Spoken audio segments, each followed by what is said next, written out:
細胞同人一樣會同自己講嘢，亦都會同其他細胞溝通。細胞溝通嘅方式係主要透過釋放化學信號，而啲化學信號或稱為配體 ligands， 種類繁多，係依根佢嘅作用範圍同埋機制而分類。例如化合物、荷爾蒙、神經傳導物質 neurotransmitters、細胞因子 cytokines、電脈衝 electrical impulse 等等。細胞信號傳導路徑 cell signaling pathway 係根據距離同埋涉及機制而分為幾種類型嘅，分別係縫隙連接信號傳導 gap junction signaling、自分泌信號傳導 autocline signaling、旁分泌信號傳導 paracline signaling、神經元信號傳導 neuronal signaling 以及內分泌信號傳導 endocline signaling。細胞之間由細胞外基質 extracellular matrix 隔住，一啲組織例如上皮組織 epithelia， 相鄰細胞嘅細胞膜會相互緊密連接住，形成組織 tissue。四種細胞連接分別係緊密連接 tight junctions、黏住連接 adherence junction、橋粒 desmosomes 以及縫隙連接 gap junctions。其中縫隙連接作為細胞之間嘅通道，輸送離子、水同埋其他細小物質。縫隙連接接收信號特點係傳導好快、低抗阻，而且拖延時間非常之短，即係話可以快速同埋可以調控相鄰細胞嘅外界信號嘅協同反應。例如喺心肌細胞，電信號同離子能夠通過縫隙連接喺相鄰心肌細胞快速傳輸，令到整個心臟可以同步跳動。自體分泌信號傳導係細胞分泌嘅分子會同自身表面嘅受體結合，從而改變細胞嘅功能。自體分泌信號傳導係一種常見嘅信號傳遞方式，涉及好多嘅功能，包括咗細胞嘅成長、免疫反應以及組織維持 tissue maintenance 等等。例如 T 淋巴細胞會釋放一種嘅細胞因子，稱為白血球介素2 interleukin 2。白血球介素2係一種蛋白質，主要係調節白血球嘅免疫活性。白血球素2會同 T 淋巴細胞自身嘅受體結合，刺激 T 淋巴細胞自己嘅增殖 proliferation 以及分化 differentiation。分泌信號傳導 paracline signaling 係一種細胞嘅通訊方式，其中一個細胞會產生信號以誘導鄰近細胞發生變化，例如特觸傳訊 synaptic transmission。神經元會透過動作電位 action potential 沿住神經元傳遞信號，繼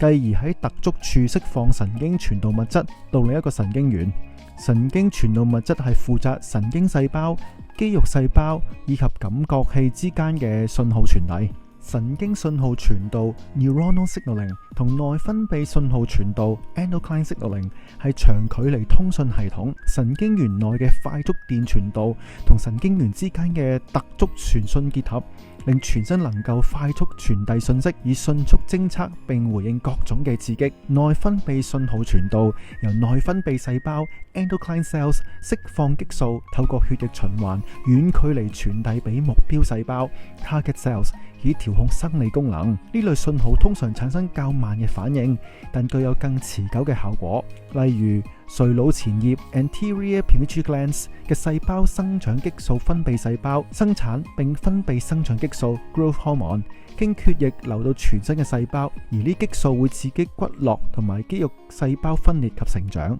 信號傳導途徑有3個階段：接收 reception、轉導 transduction 以及反應 response。細胞內同細胞膜有唔同類型嘅接收器，稱為受體 receptor。受體係特殊蛋白質，好似門鎖咁，只會同特定嘅鎖匙，即係配體結合。細胞內受體 intracellular receptors， 亦稱為核受體 nuclear receptors，位於細胞內嘅細胞質或者係細胞核。疏水性物質 hydrophobic molecules， 例如類固醇 steroid、甲狀腺激素 Thyroglans hormones 等等嘅細分子，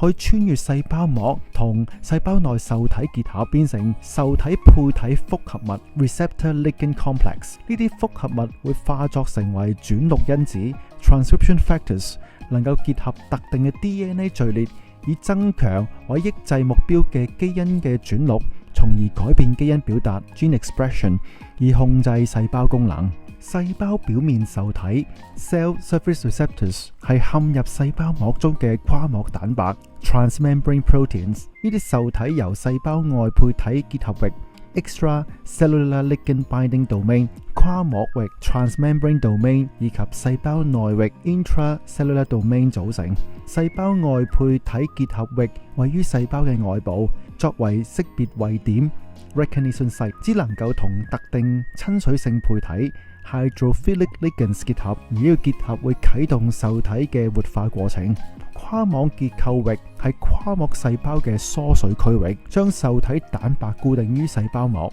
細胞內結合域位於細胞嘅內部，負責將細胞外接收嘅信號傳遞到細胞嘅裏面，通常透過其他蛋白或者酵素相互作用嚟啟動信號傳導級嘅聯級反應。Signaling cascade。 細胞表面受體主要分為三類： G 蛋白偶聯受體 G protein coupled receptors、 離子通道受體 Ion channel receptors 以及酶聯受體 enzyme linked receptors。 G 蛋白偶聯受體係細胞表面受體中規模最大家族。G 蛋白偶聯受體參與多種嘅生理過程，從感官知覺到代謝調節。酶聯受體對於接收生長因子以及其他激素嘅信號非常重要。酶聯受體嘅信號傳遞嘅異常同癌症等疾病密切相關。離子通道受體又稱為配體集控制離子通道 ligand gated ion channels。 呢種受體作為通道嘅運作，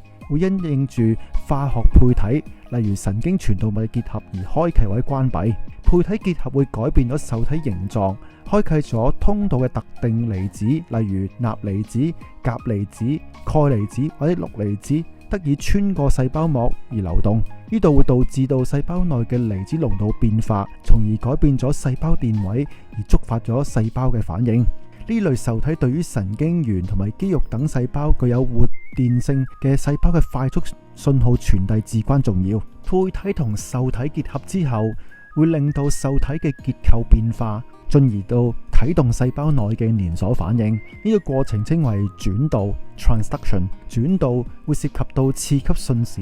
second messenger， 例如鈣離子或者環磷酸腺苷 cyclic AMP， 放大信號強度，令到單一配體產生顯著嘅效應。因此少量嘅配體信素分子就能夠引發到強烈嘅細胞內反應。呢種轉導路徑會促使到細胞產生特定嘅反應，例如改變基因活性、蛋白質功能、代謝、細胞分裂等等。